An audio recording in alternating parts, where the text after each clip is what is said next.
Hey, everybody, it's BP from the Storm Surge podcast doing our first edition of BP's Breakdown, where I go into something from last week's game or the season in general and break it into a million pieces. We'll go over some things that I saw, didn't see, or maybe needed to see a little more of. This week's saga brings us to the question about Dorian Thompson-Robinson, DTR. Should have been the starting quarterback in the eyes of many, but isn't, according to head coach Anthony Becht. Jack Plummer's the guy.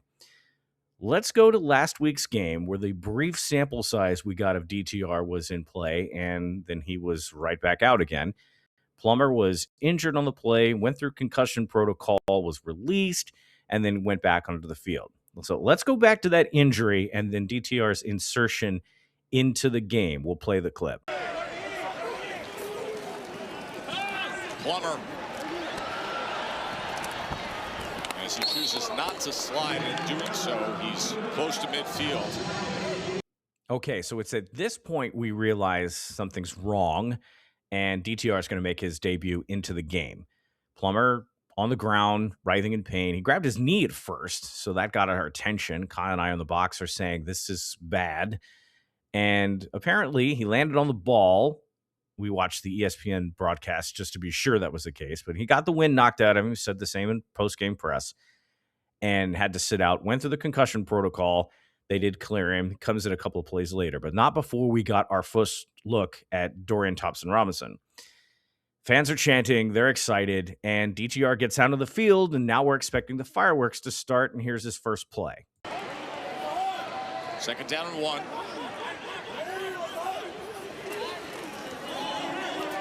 Ball gets out quickly, and it is a completion. Okay, so far so good. No harm, no foul. Drops back, finds Badger on the far side. He's wide open, gets a catch. They move the sticks, right? So they get a first down. However, this is probably one of the reasons why DTR is maybe not the starting quarterback. Maybe it's a communication issue. Maybe he has trouble listening, paying attention to what's going on. Or maybe this was a coach's communication thing. It's hard to tell. But when you're the guy under center, you should have that situational awareness to know what you're supposed to do and what position package you're going to be in. They lined up in 12, and they should have been in 11. And the benefit of hearing ESPN's oversaturation of coaches talk and everybody in the booth that really shouldn't be, you get to hear this on the live broadcast. So we had to pull this to find out that, okay, maybe there was an issue and maybe this is part of the problem. So consider the new rule. What are we doing? Why'd they go 12? Why would we go 12? Did you single 2? Confusion here, the wrong personnel group. So is this a huge red flag? Not really, but you're still the guy on the field right now. The quarterback is supposed to be the leader and supposed to have the most awareness. You're supposed to be the smartest guy on the field. And that wasn't very heads up. Did that necessarily damage the situation? No, of course not, because as we see very often with very athletic quarterbacks, the talent will outweigh some of those mistakes and cancel them out. Let's go to the next play and you'll see what I mean. Here's DTR. Again, it's incomplete. Again, it's Get 11 back in the game. Get 11 back in the very game. crafty in the open field. Will have another first down. Okay, so DTR comes back, throws another pass to Badger, caught. Badger does what he does. Yakety yak, that means attack. The guy is just all over the field. What an acquisition. And I'm pretty sure with some more time, get the guy some more film, he'll be back in the league before long. So now the crowd's getting into it again. They're excited. This is what y'all wanted, right? Here he is. He's 2 passes in and driving the ball, moving down the field. Little errors there with the communications, so you hear it on the broadcast, get 11 back in, get 11 back in. So they adjust, and just with that awareness, DTR comes into the next play and manages to scramble and runs for a couple of yards, which was really smart. Here, we'll watch this.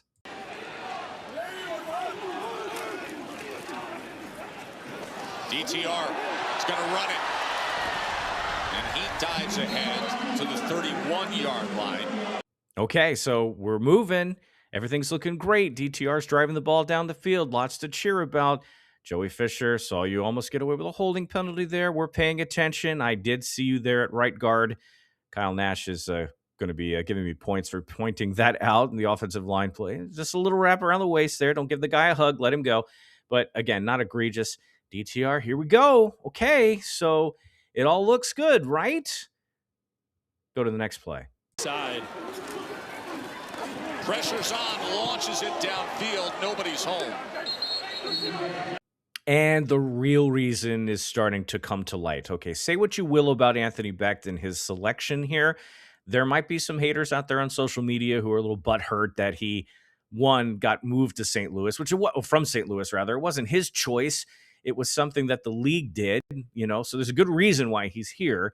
And, okay, he couldn't win it all. He didn't. Birmingham had a stout squad all the way up to the end of Skip Holtz's tenure as a coach. So you can't really argue with the decision-making that Beck's making here. He's got 3 years in the spring league. He knows how to manage the situation. Listen, these guys have 30 days. They have a month. I've said it more than once in last week's episode. We'll probably say it throughout the rest of the season for all the new folks who are joining the fray here.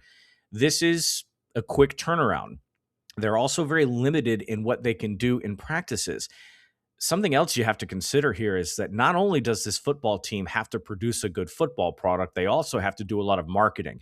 Everybody out there that's whining and crying about, well, I've driven all around Orlando and I haven't seen any marketing. It's probably because you might be right, but at the same time, they've got to put football out there, and this is year 3 under a very new administration with Mike Rapole. So he's doing lots of stuff differently, and it's got to come to fruition. He's got to go through the season here. So, and if you watch ESPN, so this is my argument. I don't want to go too far on the tangent here, which I'll do this more on Friday. But the issue that I have is you sit at home and watch football all season long, right? You watch ESPN, and ESPN advertises the United Football League towards the end of the college and NFL seasons leading right up to the start. You see this here. Fox does the same thing. So you can't tell me you didn't know that this was going to happen. And you can't tell me that you didn't know and thereby weren't curious to find out where the teams were playing or maybe go open a website. So some of that I still put on the fans. Anyway, I'll move back to DTR here because this kind of fan related. Everybody going on and on about DTR. Well, if he were in the game, they'd throw for 300 yards and they'd have all of this. Look, I know it's a small sample size and maybe the guy does need more repetitions, but you can throw a couple of passes and you can scramble for a little bit. But then the next play right there, he's not making the right read, just chucks it up there and has no sense of where his receiver was. Smart quarterbacks would do one of two things. They would try to just curl up with a ball and just take the sack because you're dead to rights. You've got 3 guys back there, and even though he can get skinny and might have wiggled out and gotten a couple of yards, either way, the play is not going further than it did. Okay, let's be realistic there. But he makes the alternative choice, the hot dog choice, if you want to call that, like a college quarterback would, and just chucks it up there and throws it to the corner of the end zone in the off chance that his receiver might be fast enough to be in the area. And he clearly was not. That ball was going into the next county. So you get the intentional grounding penalty. It's one of those things where, he's still got to do more work to be more worthy of the starting position. Comparatively, is Jack Plummer really all that much better than DTR? I don't know. It's hit and miss. There's more I need to see from Plummer, but Plummer would have been in that situation and likely just taken the sack or maybe try to get the yard or 2 that he could have gotten instead of throwing that deep and then costing his team 10 yards and a loss of down. And as we saw, Plummer came back out and did the leadership thing, and this happened. This is 3rd and 19 after the penalty. Plummer gets it complete to Handler. Handler's looking for blocks and finds them. Touchdown, Orlando! And there you have it. So is Jack Plummer going to be the guy throughout the rest of the season? If you want my take on it, I'd put a question mark on it too. DTR showed a little bit, and some of the fan chatter I think is justified. However, at the same time, everybody should kind of sit back and let this marinate for a second. There's got to be a reason why the guy isn't the starting quarterback. DTR has some talent. He showed the athleticism, showed the arm strength. There's a lot to unpack in just that little bit, but at the same time, there's still more to see. I did not like the 11-12 position issue. That kind of made me wonder, okay, is there a communication problem? Did he's just, running the play himself? He's just taking agency on that. I didn't like the intentional grounding.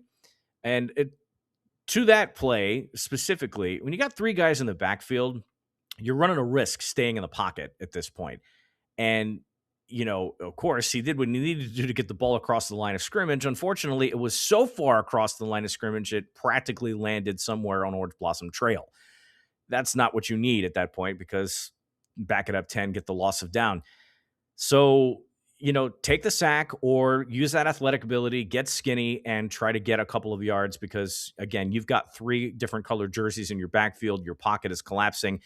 If you're going to make a quick decision that's going to move the ball forward, not end up putting you backward. And then that could be the reason why Coach Becht has decided to put him as the backup, because situationally he's not making the decisions that he thinks need to be made, and Plummer would otherwise make them. As we can see, Plummer on 3rd and 19, he finds the crossing route, and next thing you know, KJ Hamler's in the end zone.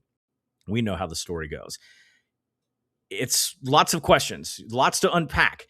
Go into week 3. We're going to have a full breakdown of Louisville round 2. We'll talk some more about this on Friday. But in the meantime, everybody just simmer down. Don't worry about whether or not DTR is the starting quarterback. He's still on the team. He's not going anywhere. And you know that he and Plummer are having communications back and forth. And I'm sure they're still competing in practice. When you only get so much time to work, there's only so much you can grab. And maybe he needs some more time to get settled. We could see something down the road. Who knows? We've already had that issue where Plummer had to come out of a game injured. In the what-if scenario, it's good to know that DTR can come in and make an impact, but can he consistently do it and not make those pivotal mistakes that would otherwise shut down a drive? And then your starting cornerback has to come in and finish it somehow, or the next guy comes in. To the point about a two-headed monster, though, Jason Bean, he started out pretty well, and then Chandler Rogers proved everybody a little different. And I think he's the better of the two quarterbacks in Louisville. We may see more of him than we do Jason Bean in this second round. Lots to talk about. We'll advise you of all of our points of view and give you a full analysis of this oncoming matchup in Kentucky, the first true road game with the Orlando Storm going in at 2-0. For the Storm Search podcast and the breakdown, this is BP, and I'll see you next time. Fight back.